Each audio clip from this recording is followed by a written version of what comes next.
So I thought I'd make a video talking about my multiple TrueNAS boxes I'm making. And I have my two R720s, the top two, that are primary boxes. That R720 is just sitting there cold. It's going to be for testing and doing random stuff. Then I have that 4U custom rack mount chassis, which is supposed to be my cold storage. And this Antec case, which is supposed to be my off-site storage. And between these four boxes, I have my setups running three different ways. So with the Antec tower, I have the hard drives just hooked up directly to the onboard SATA. And there's 5 2TB drives and 1 boot SSD in there. Set up with RAID Z2. The custom rack build, that is running a PERC H310 with the Dell firmware on it still. And then the two R720s, those I have the RAID controller controlling the drives, and then my TrueNAS installs on those are virtual machines. And I just made a chunk of my storage for the boot drive and the storage on the TrueNAS boxes. And out of these three setups, I honestly find myself liking the virtualized ones better. The downfall of virtualizing TrueNAS is you don't get like the drive tracking abilities that you do if you have TrueNAS installed in a box with a compatible controller. So when one of the 3TB drives in this machine failed, I didn't know through the TrueNAS web interface, and ironically I didn't know through the iDRAC interface either, but yeah, I need to get notifications set up, so whoops. But yeah, so I didn't know through the TrueNAS interface, which was potentially a problem, but luckily I saw that there were blinking lights and that server was angry, so I was able to fix the problem. So that's kind of the one downfall of virtualization and TrueNAS. You do have to do a couple minor things to virtualize TrueNAS. I'll put a link in the video to the article that I followed. Basically, you gotta disable the scrubbing tasks because it might cause problems. But yeah, so virtualizations work pretty good. It's honestly how I'd be tempted to do all of it if I didn't already have this custom built there. The cold storage box, I think that one is eventually going to get turned into something else. I don't really like that one. It's mostly because I'm running it with the PERC H310 with the standard Dell firmware.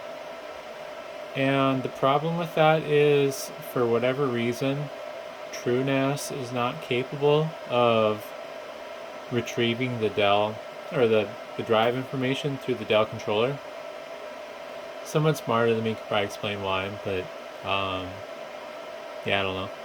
The thing I don't get though, because a friend helped me with this, who's more Linux savvy than I'll ever be, is it's the smart CTL command, I believe. This one, I'll put my notes on there as well. But there's some Linux commands you can do over SSH to figure out which drive is bad and then look at smart data. So it's not that TrueNAS isn't capable of reading drives and their information through the H310 with Dell firmware. It's just not configured to be able to do that.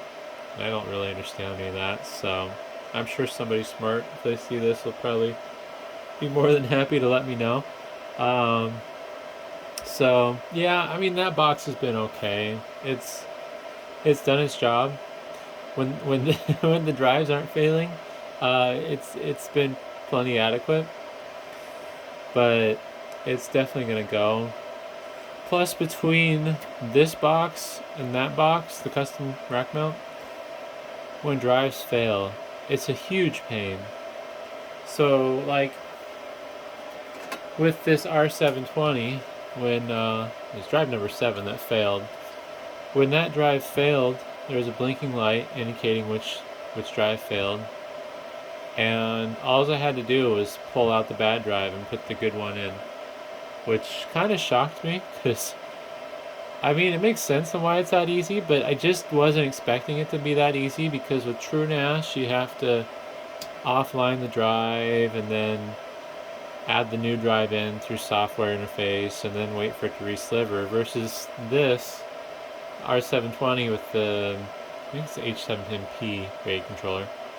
Um, you just put the new drive in and it does its job, and hope to God you don't lose any drives while it's rebuilding. But yeah, so that's kind of an interesting oddity.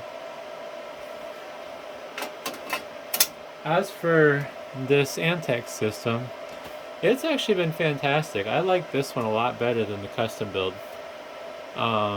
They're both running the exact same motherboard. It's a Gigabyte Z68 series motherboard with, I don't remember what processors these have. I know they're both i5s. One's a 2nd gen and one's a 3rd gen, and I think one might have, well, I think I gave both 8 gigs of RAM. I'd have to check on that, but yeah, they're just running basic i5s, and when dealing with these two machines, I mean, they've always done just fine at saturating my gigabit connection.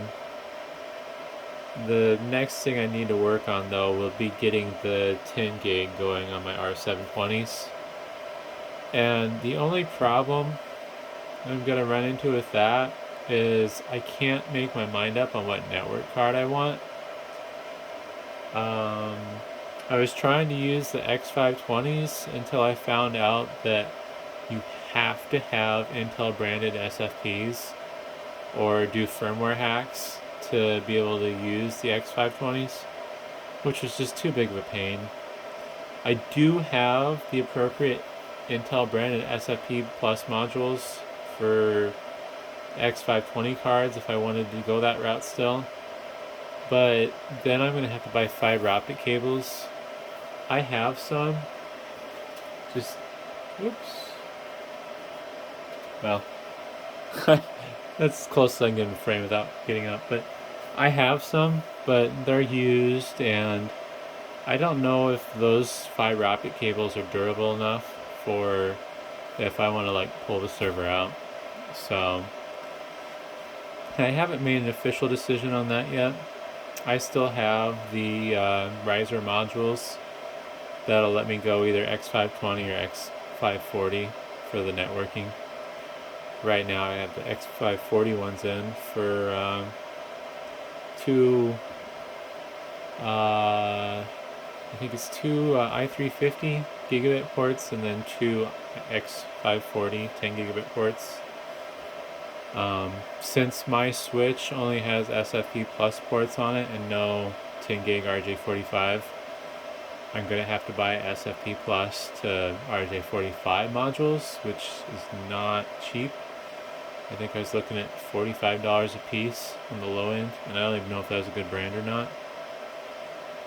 But overall, my TrueNAS boxes have served me well. Like I said, I kind of like the virtualized ones better, just because if the drive fails, it's a lot easier to deal with than I was expecting, as long as I have drives. I don't have to shut my system down. I don't have to dig through the case and figure out, alright, well, which hard drive is what serial number. I just identify the bad drive, what slot it's in, and swap it out and move the server on. I don't doubt that TrueNAS probably supports hot swapping. I'm not gonna lie, I haven't really read the documentation. I just been kind of winging it. But it's a lot harder to hot swap in a custom build than it is in a pre-built system, especially if you're trying not to spend money, because the majority of this setup here is stuff I've gotten from recycling pickups, basically.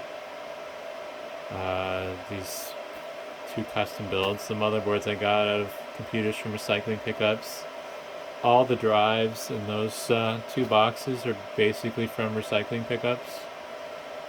The servers kind of hit or miss. I did buy the 8 2TB SSDs and the top R720. The 3TB spinners in my second R720, those came from a server I purchased for scrap, basically. Which I kind of regret doing now. It was some really bizarre Sun Microsystems server with like 40 hard drives in it, which was kind of neat now, but I didn't know any better at the time, so I just pulled the drives and scrapped it. But yeah, I don't know. I don't really know what the future holds. This will probably just keep staying as my cold storage, and this will keep staying as my off-site storage that isn't off-site. As for the virtual machines, I'm definitely sticking with them. Now that TrueNAS supports PCI pass-through, I would be tempted to switch, but honestly, I really like using ESXi better. The thing I don't like about TrueNAS is it feels more fiddly, and you kind of have to have a better understanding of what you're doing, versus a lot of what I've done with ESXi has basically just been Googling, and someone will say do this, and I do it, and it works. I kind of have the gist of what I'm doing, but like when I'm told to put in special variables based on what some post said, I don't fully understand what those variables do. Like the ones I have to do for the Tesla M40.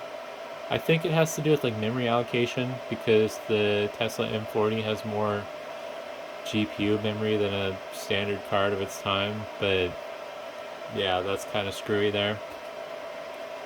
But yeah, overall, you know, if I was gonna change things up, I would probably still keep this build, but my cold storage, I'd probably turn that into an R520 and then run ESXi and virtualize TrueNAS.